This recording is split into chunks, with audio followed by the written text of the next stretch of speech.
Apple Pay can be used on supported sites in Safari for Mac. The advantage of using Apple Pay is speed and convenience.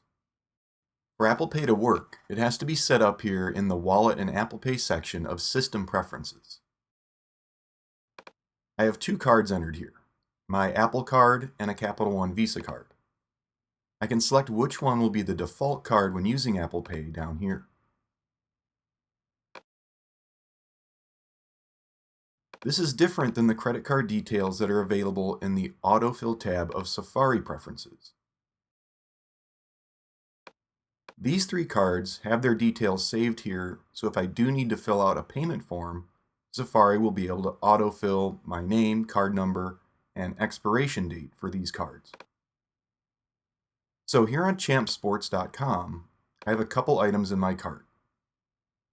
This site provides a few payment options, including Apple Pay, which we can see here.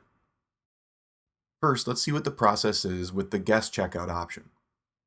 I'll need to fill out 3 fields before making the purchase: contact info, shipping info, and finally my payment info, where I'll be able to autofill the details of the card saved in Safari Preferences.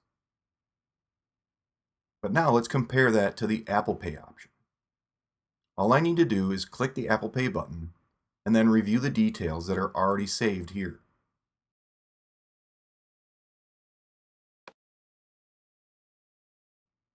When I'm ready, I'll just need to use my Touch ID button on this Mac to complete the purchase. If your Mac doesn't have Touch ID, you can use your iPhone or Apple Watch to complete the Apple Pay purchase. So that's essentially 2 clicks and the process is complete, instead of filling out multiple fields of information. Now, Apple Pay isn't available on all sites, and it won't work exactly the same on every site. Here on Nike.com, I'm still going to need to enter my shipping details. Then choose Apple Pay as the payment method, and finally confirm the purchase with Touch ID. A few more clicks than on Champ's Sports site. So if you shop online, setting up Apple Pay on your Mac can be a great way to save time when making purchases on websites that do offer Apple Pay. For more on using an Apple Card and Apple Pay, go to themacu.com/applecard.